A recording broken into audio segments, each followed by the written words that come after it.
Hello guys, welcome to my channel Vishwas कुल भुना। Students, हम लोग पढ़ रहे थे structure of atom class +1 chemistry का। आज का हमारा टॉपिक है quantum mechanical model of atom. और इसको हम इससे क्या पढ़ेंगे, कंसेप्ट ऑफ एटॉमिक ऑर्बिटल के कंसेप्ट के बारे में भी पढ़ेंगे। अब क्वांटम मैकेनिकल मॉडल क्या होता है एटम का, इससे पहले मैंने आपको जो बताया था वो ड्यूल नेचर ऑफ मैटर और हाइजेनबर्ग अनसर्टेनिटी प्रिंसिपल बताया था।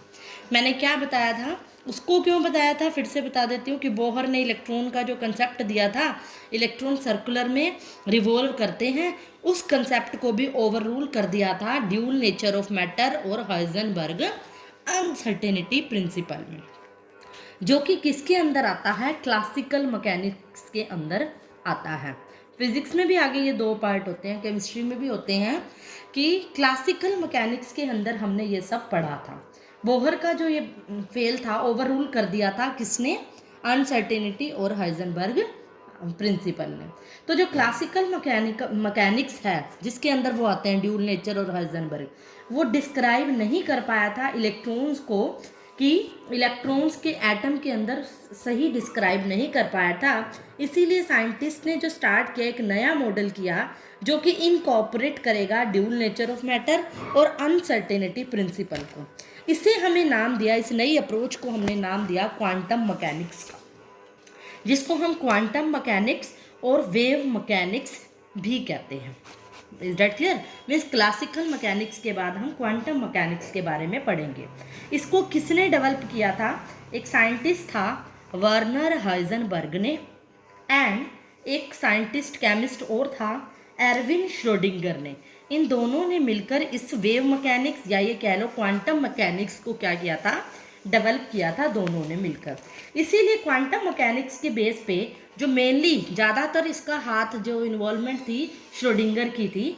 श्रोडिंगर ने एक मॉडल दिया था जो wave particle duality of matter और हाइजेनबर्ग प्रिंसिपल को प्रपोज करता है, मतलब उससे भी आगे डेवलप किया था उस उन दोनों मॉडल को भी, जिसको नाम दिया गया quantum mechanical model of atom का।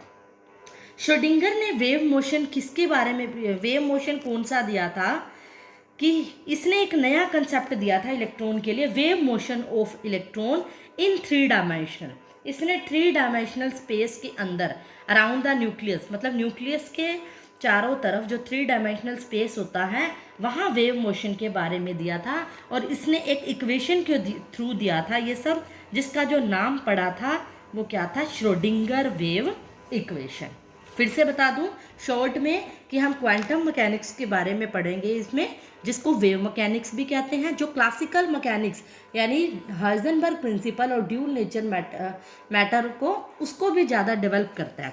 एक नया कंसेप्ट दिया गया था वेव मोशन का, इलेक्ट्रॉन का, कि वेव मोशन के बारे में, जो 3D स्पेस के अंदर दिया था न्यूक्लियस के चारों तरफ, जिसको श्रोडिंगर का ज़्यादा हाथ था, इसीलिए इक्वेशन का नाम दिया गया श्रोडिंगर वेव इक्वेशन। तो कई बार क्वेश्चन यही पूछता है श्रोडिंगर वेव इक्वेशन क्या है, ज़्यादा बस ये समझने के लिए हमें पता होना चाहिए क्यों दी गई थी, कि इलेक्ट्रॉन का वेव मोशन कंसेप्ट था 3 डायमेंशन के अंदर। बस कई बार क्वेश्चन सिर्फ इस पे यही आता है कि श्रोडिंगर वेव इक्वेशन बताओ, जो कि होती है del square psi by del x square plus del square psi, psi बोलते हैं सिंबल को, बताती हूँ ये सब क्या है, by y square plus del square psi by del z square plus 8 pi square m by h square E minus V psi equal to 0।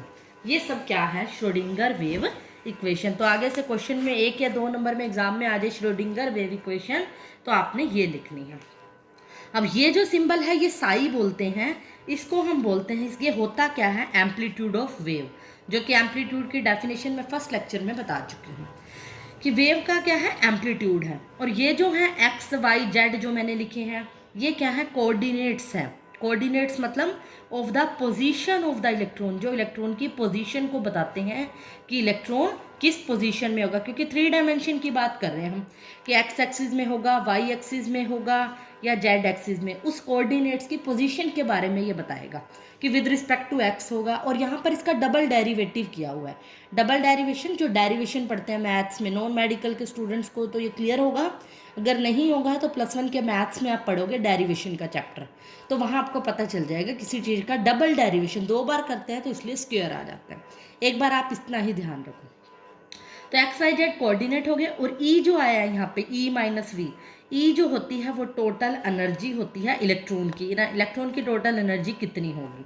और जो V है यहाँ पर क्या है, पोटेंशियल एनर्जी। तो ये थी हमारी श्रोडिंगर वेव इक्वेशन। M तो पता ही है, मास ऑफ इलेक्ट्रॉन है। H क्या है आपको पता ही है, प्लैंक्स कांस्टेंट है, ये तो बार बार ही आ रहा है।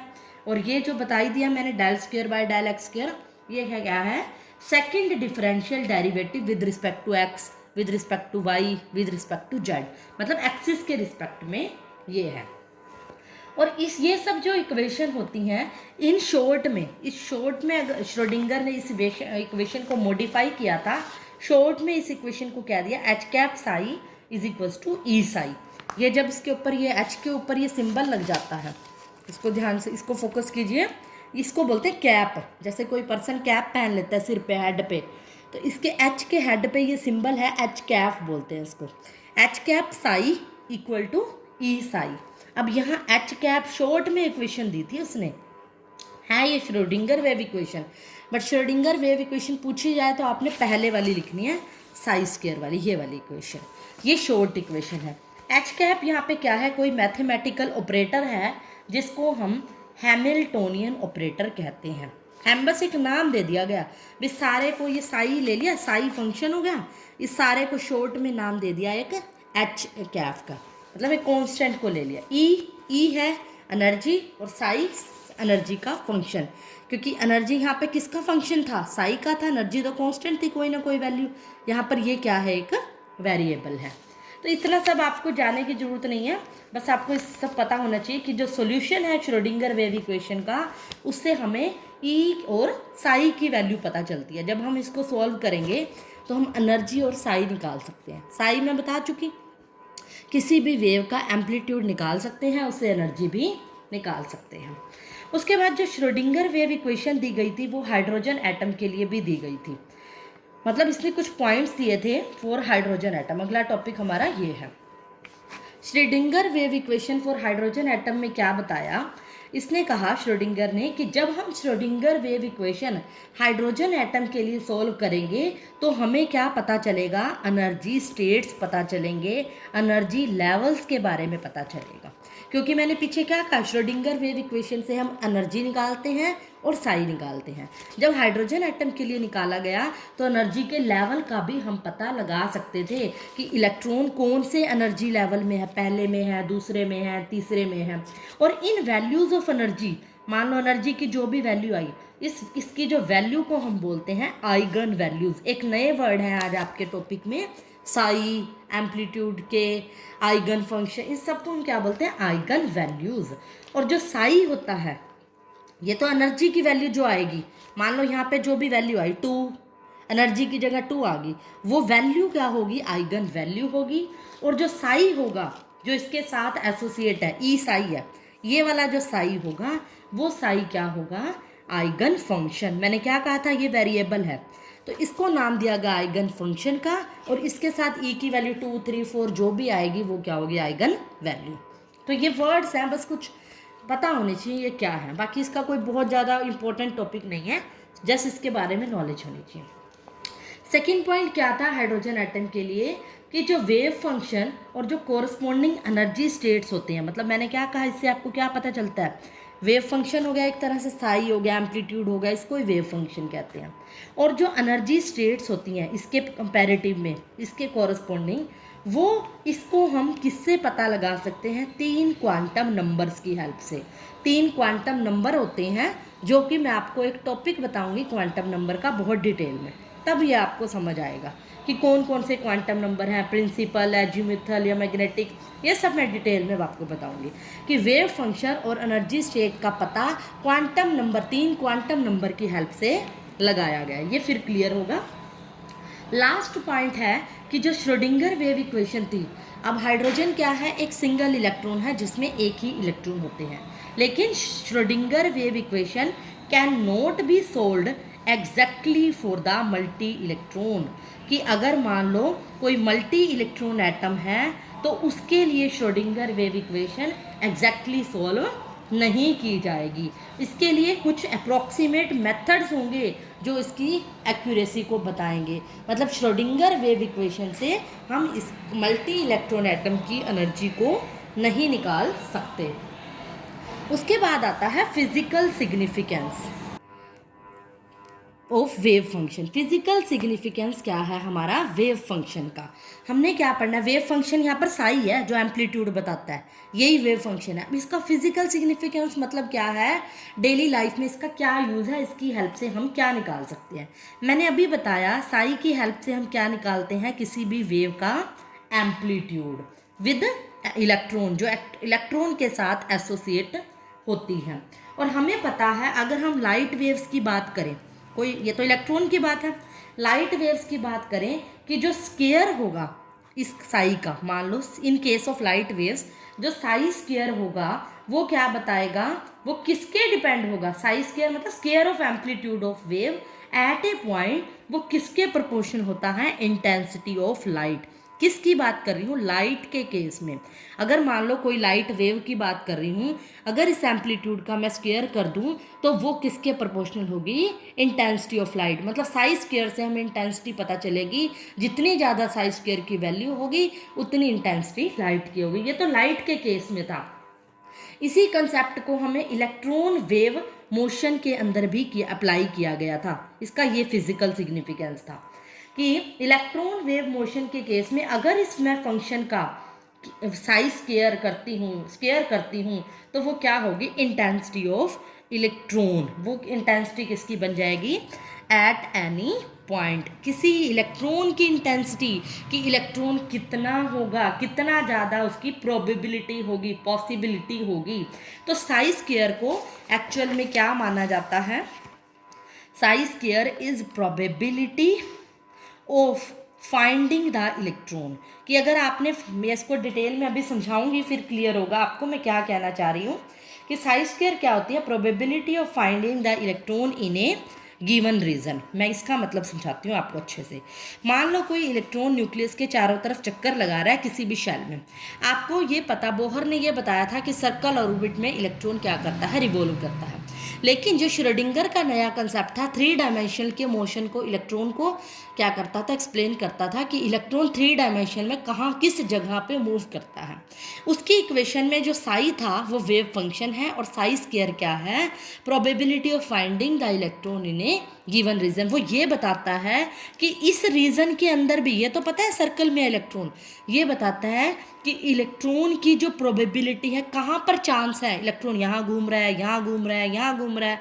मैक्सिमम प्रोबेबिलिटी आपको कैसे पता चलेगी, अगर साई स्क्वायर की वैल्यू, श्रोडिंगर ने कहा था कि अगर साई स्क्वायर की वैल्यू 1 हो जाएगी, मान लो इस जगह पर साई स्क्वायर की वैल्यू 1 हो जाएगी, तो चांसेस होंगे इलेक्ट्रॉन के इस जगह पे 90 से 95% चांसेस ये होंगे कि इलेक्ट्रॉन इस सर्कल, इस शेल के इस जगह पे घूम रहा है, जिस जगह पे साई स्क्वायर की वैल्यू क्या हो जाएगी, 1 हो जाएगी। तो इससे हमें पता चल जाता कि स्पेस के अंदर इलेक्ट्रॉन क्या है, किस जगह पे है।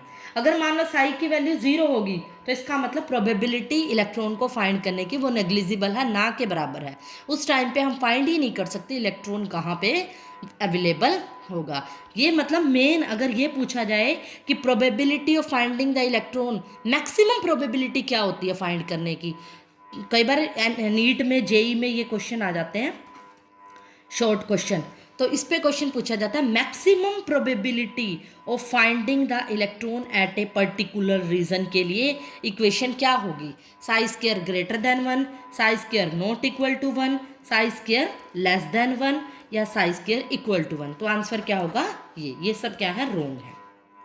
तो इस तरह से क्वेश्चन आ जाता है। इसमें हमने क्या पढ़ा, फिजिकल सिग्निफिकेंस में फिर से बता रही हूँ, मतलब यही बताना है कि क्या क्या किस सिंबल से, श्रोडिंगर की वजह से क्या पता चला। साई से हमें एम्पलीट्यूड का पता चला, और जब साई स्क्वायर करते हैं तो इलेक्ट्रॉन के पॉइंट होने की प्रोबेबिलिटी के बारे में हमें पता चला। तो कई बार कैरेक्टरिस्टिक्स पूछ लिए जाते हैं क्वांटम मैकेनिकल मॉडल के। अब आपको ये सारे कॉन्सेप्ट को यूज़ करके ही कैरेक्टरिस्टिक्स का भी पता चल जाएगा। लास्ट में मैं इसको शॉर्ट में एक्सप्लेन कर रही हूँ क्योंकि सारे ही मैं बता चुकी हूँ। फर्स्ट कैरेक्टरिस्टिक्स किसका है, ये क्वांटम मैकेनिकल मॉडल का। भी अगर पूछा जाए इससे हमें क्या पता चल रहा है, जो जो क्वांटम में हमने पढ़ा इसने क्या बताया, पहला पॉइंट कि जो एनर्जी होती है इलेक्ट्रॉन की वो क्या होती है, क्वांटाइज्ड होती है। क्वांटाइज्ड का मतलब फिक्स होती है, उसकी स्पेसिफिक वैल्यू होती है, ये तो हम पढ़ ही चुके हैं। दूसरा कि ये जो लेवल होते हैं इसकी जो वैल्यू होती है मोस्ट प्रोबेबल रीजन, इससे हमें साई स्क्वायर से हमें मोस्ट प्रोबेबल रीजन का भी पता चल जाता है कि इलेक्ट्रॉन कौन सी जगह पे अवेलेबल है, साई स्क्वायर की हेल्प से। ये श्रोडिंगर ने ही दिया था। और इसने क्या बताया कि वेव फंक्शन साई की हेल्प से किसी इलेक्ट्रॉन का जो साई है उससे हमें एटॉमिक ऑर्बिटल के बारे में भी पता चलता है। एटॉमिक ऑर्बिटल का कंसेप्ट मैं आपको आगे एक्सप्लेन करूँगी तो समझ में आएगा कि जब कोई इलेक्ट्रॉन डिस्क्राइब हो रहा है तो हम क्या कहेंगे कि इलेक्ट्रॉन इस ऑर्बिटल के अंदर है। मान लो उसका वेव फंक्शन मैंने बता दिया, तो उसके बाद आज से आपको इलेक्ट्रॉन का एटॉमिक ऑर्बिटल भी पता चल जाएगा कि इलेक्ट्रॉन इस ऑर्बिटल में घूम रहा है। आज तक तो हम यही कहते हैं ना, पहले शेल में घूम रहा है, दूसरे शेल में। अब इस कंसेप्ट से हम ये भी बता देंगे कि इलेक्ट्रॉन कौन से ऑर्बिटल में घूम रहा है, वो ऑर्बिटल की नॉलेज मैं आपको आगे दूंगी। और इसने क्या बताया प्रोबेबिलिटी के बारे में, ये भी कह सकते हो मैक्सिमम प्रोबेबिलिटी के बारे में बताया, कब होगी, जब साई स्क्वायर 1 होगी। और इसने क्या बताया कि इसने कहा कि जो probability of finding the electron, मान लो किसी कोई जगह है जिसका वॉल्यूम dv है, तो उस जगह पे आप प्रोबेबिलिटी कैसे फाइंड करोगे, Sai square multiply dv। dv क्या है, dx तीनों कोऑर्डिनेट का मल्टीप्लाई, वॉल्यूम कैसे होता है, एक्स वाई जेड का मल्टीप्लाई। मतलब कोई जगह dv का कोई जगह है उसकी प्रोबेबिलिटी निकालनी है तो साई स्क्वायर dv से पता चलेगी।